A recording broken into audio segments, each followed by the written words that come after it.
ಈ ಹಿಂದಿನ ವಿಡಿಯೋದಲ್ಲಿ ನಾನು ನಿಮಗೆ ಹೇಳಿದ್ದೆ ಈ ಕಬಾಬ್ ಪೌಡರ್ ಚೆನ್ನಾಗಿದೆ ಅಂತ ಹೇಳಿದ್ದಾರೆ. ಇದನ್ನು ನಾನು ಯೂಸ್ ಮಾಡಿ ಹಾನೆಸ್ಟ್ ರಿವ್ಯೂನ ಹೇಳ್ತೀನಿ ಅಂತ ಹೇಳಿ. ಸೊ ಅದ್ರ ಪ್ರಕಾರ ನಾನು ಇದನ್ನು ಯೂಸ್ ಮಾಡ್ತಾ ಇದ್ದೀನಿ. ಇಲ್ಲಿ ಹಾಕಿದ್ದಾರೆ no added flavours and no added preservatives ಅಂತ ಹೇಳಿ. ಯಾವುದೇ ರೀತಿ ಕೆಮಿಕಲ್ ಯೂಸ್ ಮಾಡಿಲ್ಲ, ನ್ಯಾಚುರಲ್ ಆಗಿ ಮಾಡಿದ್ದೀವಿ ಅಂತ ಹೇಳಿದ್ದಾರೆ. ಸೊ ಇದು ಬ್ಯಾಕ್ ಸೈಡಲ್ಲಿ ಕೊಟ್ಟಿರೋ ಹಾಗೆಯೇ ಏನೆಲ್ಲ ಇದಕ್ಕೆ ಯೂಸ್ ಮಾಡಬೇಕು ಅಂತ ನೋಡಿದೆ. ಅದರ ಪ್ರಕಾರವಾಗಿ ಅರ್ಧ ಕೆ ಜಿ ಚಿಕನ್ನಿಗೆ 1 ಪ್ಯಾಕೆಟ್ ಬೇಕು ಅಂತ ಹೇಳಿದ್ದಾರೆ. 1 ಪ್ಯಾಕೆಟ್ಟಿಗೆ 1 ಮೊಟ್ಟೆನ ಹಾಕಿ ಚೆನ್ನಾಗಿ ಬೀಟ್ ಮಾಡಿಬಿಟ್ಟು ಆನಂತರ ಮಾಡಬೇಕು ಅಂತ ಹೇಳಿ ಇದರಲ್ಲಿ ಇನ್ಸ್ಟ್ರಕ್ಷನ್ ಕೊಟ್ಟಿದ್ದಾರೆ. ಪೌಡ್ರನ್ನ ಮಿಕ್ಸ್ ಮಾಡಬೇಕು. ನಾನಿಲ್ಲಿ ಹತ್ತತ್ರ 1 ಕೆ ಜಿಯಷ್ಟು ಚಿಕನ್, 3/4 ಕೆ ಜಿಗಿಂತ ಜಾಸ್ತಿ ಇದೆ. ಆಮೇಲೆ 1 ಕೆ ಜಿಗಿಂತ ಒಂದು ಸ್ವಲ್ಪ ಕಡಿಮೆ ಇರ್ಬೋದು, ಯಾಕಂದರೆ ಸ್ವಲ್ಪ ಸಾರಿಗೂ ಎತ್ತಿಟ್ಕೊಂಡಿರೋದ್ರಿಂದ 1 ಕೆ ಜಿ ಲೆಕ್ಕದಲ್ಲೇ ನಾನು ತೊಗೊತಾ ಇದ್ದೀನಿ. ಅರ್ಧ ಕೆ ಜಿಗೆ ಅರ್ಧ ಕೆ ಜಿ ಚಿಕನ್ನಿಗೆ 1 ಪ್ಯಾಕೆಟ್ ಪೌಡರು ಅಂತಂದರೆ ನಾನು 2 ಪ್ಯಾಕೆಟ್ ಯೂಸ್ ಮಾಡ್ತಾ ಇರೋದ್ರಿಂದ 2 ನಾಟಿ ಮೊಟ್ಟೆನ ತೊಗೊಂಡು ನಾನಿಲ್ಲಿ ಮಿಕ್ಸ್ ಮಾಡ್ಕೊತಾ ಇದ್ದೀನಿ. ನನಗೆ ನಾಟಿ ಮೊಟ್ಟೆ ಸಿಕ್ಕಿತ್ತು, ಸೊ ಹಾಗಾಗಿ ನಾನು ನಾಟಿ ಮೊಟ್ಟೆನೇ ಯೂಸ್ ಮಾಡ್ತಾ ಇದ್ದೀನಿ. ಅದೇ ಬೇಕು ಅಂತ ಅವರೇನು ಮೆನ್ಷನ್ ಮಾಡಿಲ್ಲ, ಯಾವುದಾದ್ರೂ ಯೂಸ್ ಮಾಡ್ಕೋಬೋದಿತ್ತು. ನಾನು ಇದನ್ನು ಚೆನ್ನಾಗಿ ಇವಾಗ ಬೀಟ್ ಮಾಡ್ಕೋತೀನಿ ಬೀಟರಲ್ಲಿ. ಇದನ್ನು ಚೆನ್ನಾಗಿ ಬೀಟ್ ಮಾಡ್ಕೊಂಡ ನಂತರ 2 ಪ್ಯಾಕೆಟ್ ನಾನು ಕಬಾಬ್ ಪೌಡರ್ನ ಸೇರಿಸಿ, ಏನೂ ಆ್ಯಡ್ ಮಾಡೋದಿಲ್ಲ. ಜಿಂಜರ್ ಗಾರ್ಲಿಕ್ ಪೇಸ್ಟ್ ಕೂಡ ಬೇಡ, ಅದು ಆಲ್ರೆಡಿ ಆ್ಯಡ್ ಆಗಿದೆ ಅಂತ ಹೇಳಿ ಕೊಟ್ಟಿದ್ದಾರೆ. ಅವ್ರು ಹೇಳಿರೋ ಇನ್ಸ್ಟ್ರಕ್ಷನಲ್ಲೇ ಮಾಡ್ತಾಯಿದ್ದೀನಿ. ಸಾಲ್ಟ್ ಕೂಡ ನಾನು ಆ್ಯಡ್ ಮಾಡಿಲ್ಲ. ನಾನು ತೇಜು ಚಿಕನ್ ಕಬಾಬು ಮಸಾಲ, ಎವರೆಸ್ಟ್ ಇದನ್ನೆಲ್ಲ ಯೂಸ್ ಮಾಡಿದ್ದೀನಿ. ಸೊ ಅದೆಲ್ಲ ನಾನು ಉಪ್ಪು ಸಾಲ್ಟ್ ಕಡಿಮೆ ಇರುತ್ತೆ, ಅದನ್ನೆಲ್ಲ ನಾನು ಸಾಲ್ಟ್ ಎಕ್ಸ್ಟ್ರಾ ಸೇರಿಸ್ಕೊಂಡಿದ್ದೀನಿ. ಬಟ್ ಈ ಪೌಡ್ರ್ ಹೇಗಿದೆ ಅಂತ ನನಗೆ ಗೊತ್ತಾಗಲಿಲ್ಲ, ಹಾಗಾಗಿ ನಾನು ಸಾಲ್ಟ್ ಆ್ಯಡ್ ಮಾಡಲಿಲ್ಲ. ಹೀಗೆ ನಾನು ಮಿಕ್ಸ್ ಮಾಡ್ಕೋತೀನಿ.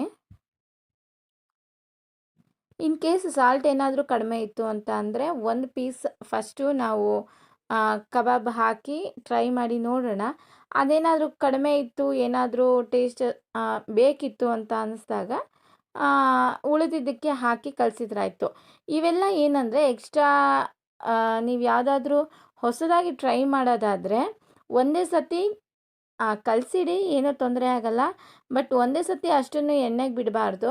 ಏನಾದರೂ ನಿಮಗೆ ರೆಸಿಪೀಸ್ ಗೊತ್ತಾಗಲಿಲ್ಲ ಅಥವಾ ಅದರ ಫ್ಲೇವರ್ ಹೇಗಿದೆ ನಿಮಗೆ ಗೊತ್ತಾಗಲಿಲ್ಲ ಅಂತ ಅಂದರೆ ಫಸ್ಟು ಕಲಸಿಡಿ, ಆಮೇಲೆ ಬೇಕಾದರೆ ಒಂದು ಹಾಕಿ ನೋಡಿ, ಆಮೇಲೆ ಅದಕ್ಕೇನಾದರೂ ಎಕ್ಸ್ಟ್ರಾ ಸೇರಿಸ್ಬೇಕು ಅಂತ ಅಂದರೆ ಸೇರಿಸ್ಕೊಂಡು ಆಮೇಲೆ ನೀವು ಉಳಿದಿದ್ದಕ್ಕೆ ಬಳಸ್ಬೋದು. ಆದರೆ ಒಂದೇ ಸತಿ ಸೇರಿಸಿದ್ರೆ ಮತ್ತೆ ಲಾಸ್ ಆಗ್ತದೆ, ಆ ಥರ ಮಾಡೋದು ಬೇಡ ಅಂತ ಹೇಳಿ.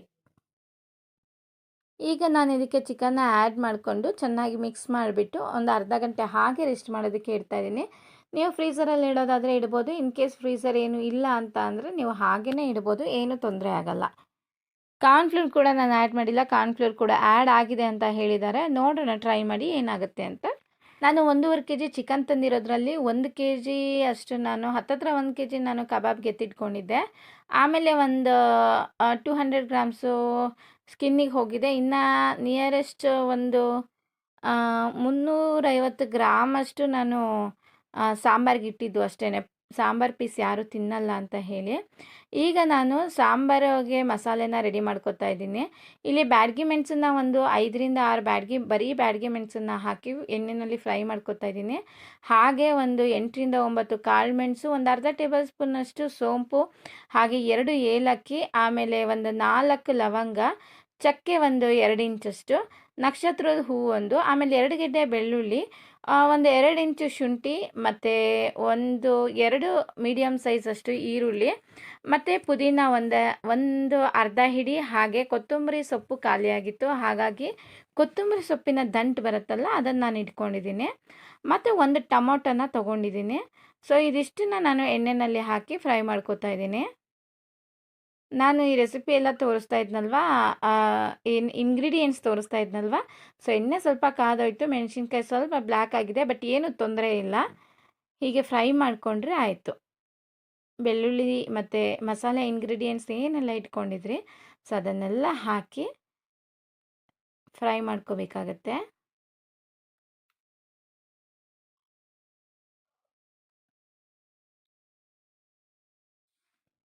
ನಾವು ಇನ್ನೂ ಒಂದು ಹೇಳಬೇಕು ಅಂತ ಅಂದರೆ, ಇವಾಗ ನಾವು ಹೈಜಿನಿಕ್ ಆಗಿ ಮಾಡ್ತೀವಿ, ಮತ್ತು ಏನೋ ಯಾರೋ ಮಾಡಿದ್ರು ಅಂತ ಹೇಳಿ ಕೆಲವೊಂದಿಷ್ಟು ರೆಸಿಪಿಗಳನ್ನು ನಾವು ಅದನ್ನೇ ಫಾಲೋ ಮಾಡೋದುಂಟು. ಸೊ, ನಾನು ಹೇಳೋ ಪ್ರಕಾರ ಏನು ಅಂತ ಅಂದರೆ, ನಾವಿವಾಗ ಒಂದು ಸಾಂಬಾರು ಮಾಡೋದಾಗಲಿ ಅಥವಾ ಏನೇ ಒಂದು ತಿಂಡಿಗಳು ಮಾಡೋದಾಗಲಿ, ಅದಕ್ಕೆ 108 ಥರ ಮಸಾಲೆ ಪದಾರ್ಥಗಳನ್ನೆಲ್ಲ ಬಳಸ್ತೀವಿ. ಸೊ, ಅದಿಲ್ಲ ಅಂತ ಅಂದರೆ ಅಡುಗೆನೇ ಟೇಸ್ಟ್ ಬರಲ್ಲ ಅಂತ ಹೇಳ್ತೀವಿ.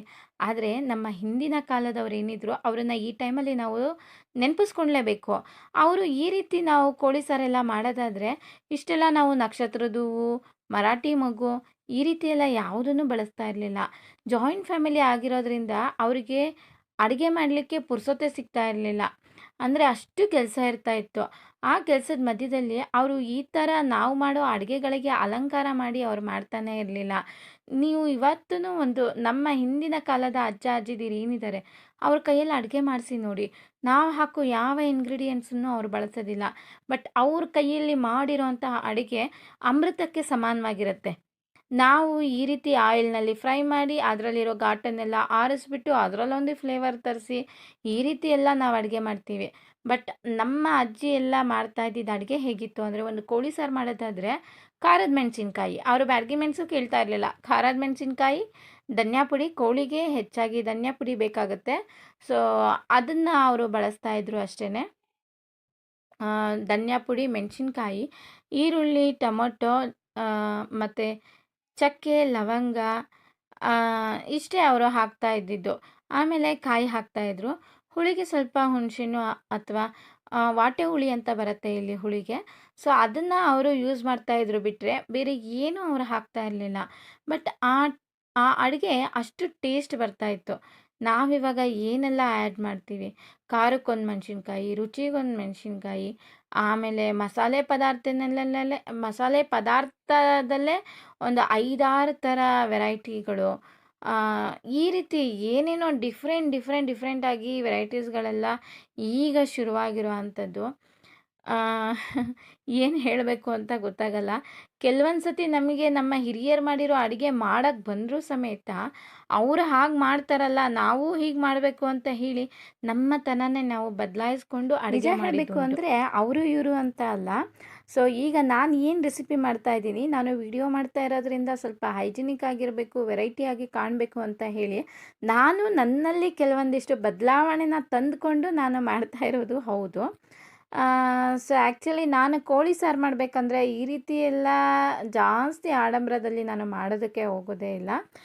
ಎಲ್ಲ ರೆಸಿಪಿನೂ ನಾವು ಏನು ಅಡುಗೆ ಮಾಡ್ತೀವಿ ಮಲೆನಾಡಿನ ಭಾಗದ, ಈಗ ನಾವು ಒಂದು ಅಡುಗೆ ಮಾಡ್ತಾಯಿದ್ದೀವಿ ಅಂತ ಅಂದರೆ ನಮ್ಮ ಪೂರ್ವಜರ ಕಾಲದಿಂದನೂ ನಮಗೆ ಪೂರ್ತಿಯಾಗಿ ನೆನಪು ಮಾಡ್ಕೊಳ್ಳೋಕೆ ಸಾಧ್ಯ ಇಲ್ಲ. ಬಟ್ ಅಲ್ಪ ಪ್ರಮಾಣದಲ್ಲಿ ನಾನು ಶಾರ್ಟ್ಕಟ್ಟಲ್ಲಿ ಆದಷ್ಟು ಬೇಗ ಹೇಗೆ ಮಾಡ್ಬೋದು ರೆಸಿಪಿಗಳನ್ನು ಅಂತ ಹೇಳಿಬಿಟ್ಟು ಇನ್ನು ಮುಂದಿನ ವೀಡಿಯೋಗಳಲ್ಲಿ ನೋಡ್ತಾ ಹೋಗೋಣ. ಯಾಕಂದರೆ ನಿಮ್ಮ ಜರ್ನಿ ಇವತ್ತಿಗೆ ಮುಗಿಯೋ ಅಂಥದ್ದಲ್ಲ, ಇನ್ನು ಮುಂದೆ ಅದು ಡೆವಲಪ್ ಆಗೋವಂಥದ್ದು, ಬೆಳೀತಾ ಹೋಗುವಂಥದ್ದು. ಸೊ, ಯಾರೆಲ್ಲ ಸಬ್ಸ್ಕ್ರೈಬ್ ಮಾಡ್ಕೊಂಡಿಲ್ಲ ಸಬ್ಸ್ಕ್ರೈಬ್ ಮಾಡ್ಕೊಳ್ಳಿ. ನಾನು ಹೇಳಿದ್ದೀನಿ ಆಲ್ರೆಡಿ ನಮ್ಮ ಮಲೆನಾಡಿನ ಎಲ್ಲ ಆಚರಣೆ ವಿಚಾರಣೆ ರೆಸಿಪಿಗಳನ್ನು ನಾನು ತೋರಿಸ್ಕೊಡ್ತೀನಿ ಅಂತ ಹೇಳಿ. ಸೊ, ಅದನ್ನು ಒಮ್ಮೆ ಟ್ರೈ ಮಾಡೋಣ. ಹಿರಿಯರು ಏನು ಅಡುಗೆ ಮಾಡ್ತಾಯಿದ್ರು, ಏನು ಅಳಿಸೋಗಿದೆ, ಸೊ ಅದನ್ನು ಉಳಿಸೋವಂಥ ಪ್ರಯತ್ನನ ನಾವು ಮಾಡೋಣ, ಟ್ರೈ ಮಾಡೋಣ. ಚೆನ್ನಾಗಿಲ್ಲ ಅಂದರೂ ಹಾನೆಸ್ಟಾಗಿ ಹೇಳ್ತೀನಿ, ಚೆನ್ನಾಗಿದ್ದರೂ ಹಾನೆಸ್ಟಾಗಿ ಹೇಳ್ತೀನಿ. ಏನಾದರೂ ಚೇಂಜಸ್ ಆಗಬೇಕಿತ್ತು ಅಂತ ಅಂದ್ರೂ ಅದನ್ನು ನಾನು ಹಾನೆಸ್ಟಾಗಿ ಹೇಳ್ತೀನಿ.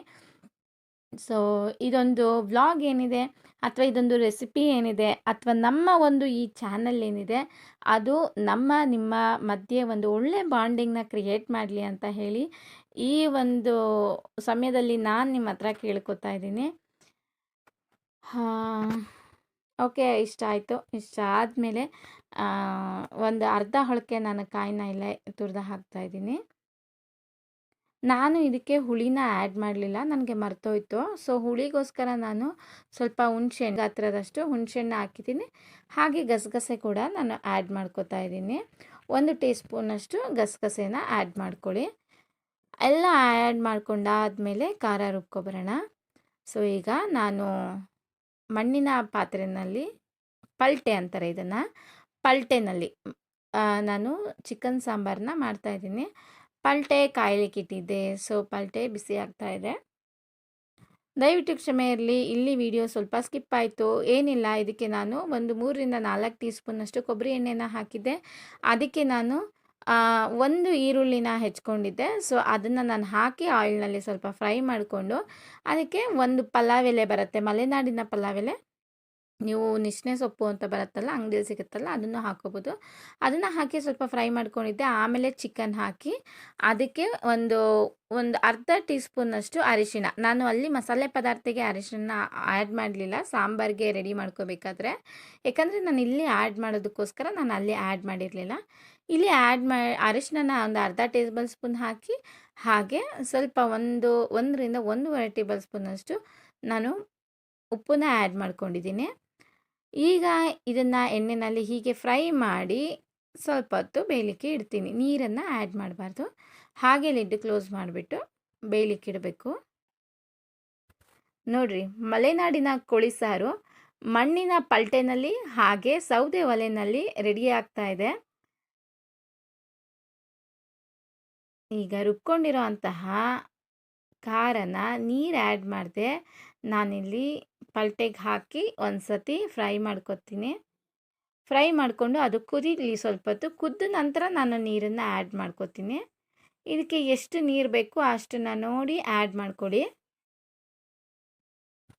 ಈಗ ನಿಮಗೆ ಎಷ್ಟು ದಪ್ಪ ಬೇಕೋ ಅಷ್ಟು ದಪ್ಪ ನೀವು ಆ್ಯಡ್ ಮಾಡ್ಕೊಂಡು ನೀರನ್ನು ಸೇರಿಸ್ಕೊಂಡಿರ್ತೀರಲ್ಲ, ಈಗ ಸ್ವಲ್ಪ ಉಪ್ಪು ಖಾರ ರುಚಿಗೆ ನೋಡಿಕೊಂಡು ಅದನ್ನು ಲಿಡ್ ಕ್ಲೋಸ್ ಮಾಡಿ ಬೇಯಲಿಕ್ಕೆ ಬಿಡಿ.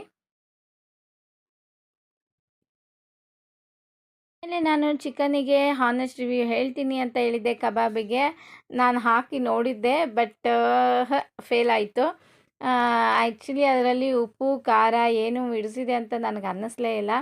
ಹಾಗಾಗಿ ನಾನು ಇವಾಗ ಇದಕ್ಕೆ ಸ್ವಲ್ಪ ಉಪ್ಪನ್ನು ಆ್ಯಡ್ ಮಾಡಿಕೊಂಡು, ಹಾಗೆ ಸ್ವಲ್ಪ ಬ್ಯಾಡಗಿ ಮೆಣಸು ಒಂದು ಅರ್ಧ ಟೇಬಲ್ ಸ್ಪೂನಷ್ಟು ಆ್ಯಡ್ ಮಾಡಿಕೊಂಡೆ. ಆಮೇಲೆ ಗರಂ ಮಸಾಲ ಒಂದು 1/4 ಟೀ ಸ್ಪೂನು, ಮತ್ತು ಇದಕ್ಕೆ ಕಾರ್ನ್ಫ್ಲೋರ್ 2 ಟೇಬಲ್ ಸ್ಪೂನ್ನಷ್ಟು ಹಾಕಿ ಇದಕ್ಕೆ ಒಂದು ನಿಂಬೆಹಣ್ಣನ್ನು ನಾನು ಆ್ಯಡ್ ಮಾಡ್ಕೋತಾ ಇದ್ದೀನಿ. ಯಾಕಂದರೆ ಉಪ್ಪು ಹುಳಿ ಖಾರ ಎಲ್ಲನೂ ಕಡಿಮೆ ಆಗಿತ್ತು. ನನಗಷ್ಟು ಸ್ಯಾಟಿಸ್ಫ್ಯಾಕ್ಷನ್ ಆಗಲಿಲ್ಲ. ಸೊ ಎವರೆಸ್ಟ್ ನಾನು ಟ್ರೈ ಮಾಡಿದ್ದೀನಿ. ಎವರೆಸ್ಟ್ ಚೆನ್ನಾಗಿದೆ, ಎವರೆಸ್ಟ್ ಯೂಸ್ ಮಾಡ್ಬೋದು. ರೆಡಿ ಮಿಕ್ಸ್ ಮಾಡ್ಕೊಳ್ಳೋದಾದರೆ ಈ ಥರ ಯಾವುದ್ಯಾವುದೋ ನೀವು ಕಬಾಬ್ ಪೌಡರ್ನ ತೊಗೊಂಬಂದು ಯೂಸ್ ಮಾಡೋದು ಬೇಡ, ಬ್ರ್ಯಾಂಡ್ ಇರೋದನ್ನು ತೊಗೊಂಬನ್ನಿ. ಎವರೆಸ್ಟ್ ತುಂಬಾ ಚೆನ್ನಾಗಿದೆ, ನನಗದಂತೂ ಭಾಳ ಇಷ್ಟ ಆಯಿತು. ಟೇಸ್ಟ್ ತುಂಬಾ ಚೆನ್ನಾಗಿದೆ ಎವರೆಸ್ಟಲ್ಲಿ. ಸೊ ಇದೆಲ್ಲ ಮಸಾಲೆ ನಾನು ಎಕ್ಸ್ಟ್ರಾ ಆ್ಯಡ್ ಮಾಡಬೇಕಾಯ್ತು. ಇಟ್ಸ್ ಓಕೆ, ಪರವಾಗಿಲ್ಲ, ಒಂದು ಎಕ್ಸ್ಪೀರಿಯನ್ಸ್ ಆದಂಗೆ ಆಯಿತು. ನಾವೇ ರೆಡಿ ಮಸಾಲೆನ ಮಾಡ್ಕೊಳ್ಬೋದು. ಏನೂ ಇಲ್ಲ, ಖಾರದ ಪುಡಿ, ಗರಂ ಮಸಾಲ, ಅರಿಶಿನ ಪುಡಿ, ಉಪ್ಪು, ಹಾಗೆ ಧನಿಯಾ ಪುಡಿ, ಮತ್ತು ಕಾರ್ನ್ಫ್ಲೋರು, ನಿಂಬೆಹಣ್ಣು, ಮೊಸರು ಆ್ಯಡ್ ಮಾಡ್ಕೊಳ್ಳೋರು ಮೊಸರು ಆ್ಯಡ್ ಮಾಡಿಕೊಂಡು ರೆಡಿ ಮಾಡ್ಕೊಬೋದು. ಅದನ್ನು ಮತ್ತೆ ನೆಕ್ಸ್ಟ್ ರೆಸಿಪಿನಲ್ಲಿ ನೋಡ್ತಾ ಹೋಗೋಣ. ಸೊ ನಾನು ಎಕ್ಸ್ಟ್ರಾ ಫ್ಲೇವರ್ ಆ್ಯಡ್ ಮಾಡ್ಕೊಂಡಿದ್ದೆ ಅಲ್ವಾ, ಸೊ ಎಕ್ಸ್ಟ್ರಾ ಮಸಾಲೆಗಳು. ಸೊ ಹಾಗಾಗಿ ಸ್ವಲ್ಪ ತಿನ್ನೋ ಥರ ಇತ್ತು. ಮಕ್ಕಳೆಲ್ಲ ಬೇಗ ಅದನ್ನು ತಿಂದು ಖಾಲಿ ಮಾಡ್ತಾಯಿದ್ರು. ಮಾಡೋದೇ ಮಕ್ಕಳಿಗೋಸ್ಕರ, ಅವ್ರು ತಿಂತಾಯಿದ್ದಾರೆ ಅಂದರೆ ನಮಗೆ ಖುಷಿ ಅಲ್ವಾ. ಸೊ ಇಲ್ಲಿಗೆ ಈ ಥರ ನಮಗೆ ಕಬಾಬ್ ರೆಡಿ ಆಯಿತು. ಒಂದಕ್ಕೆ 2 ಕೆಲಸ ಆದ್ರೂ ಪರವಾಗಿಲ್ಲ, ಫೇಲ್ ಏನಾಗಲಿಲ್ಲ. ಅದನ್ನು ಸರಿ ಮಾಡ್ಕೊಳ್ಳೋದಕ್ಕೆ ಒಂದು ಅವಕಾಶ ಇತ್ತು. ಆಮೇಲೆ ನಿಮಗೆ ಲಾಸ್ಟ್ ವಿಡಿಯೋದಲ್ಲಿ ಇದನ್ನು ತೋರಿಸಿದ್ದೆ, ಬಟ್ ಮತ್ತೆ ತೋರಿಸ್ಬೇಕಾದಂತಹ ಅನಿವಾರ್ಯತೆ ಇತ್ತು. ಯಾಕಂದರೆ ಅಡುಗೆ ಆದಮೇಲೆ ಅಡುಗೆ ಹೇಗಿದೆ ಅಂತ ತೋರಿಸ್ದೇ ಇದ್ರೆ ಆಗುತ್ತಾ.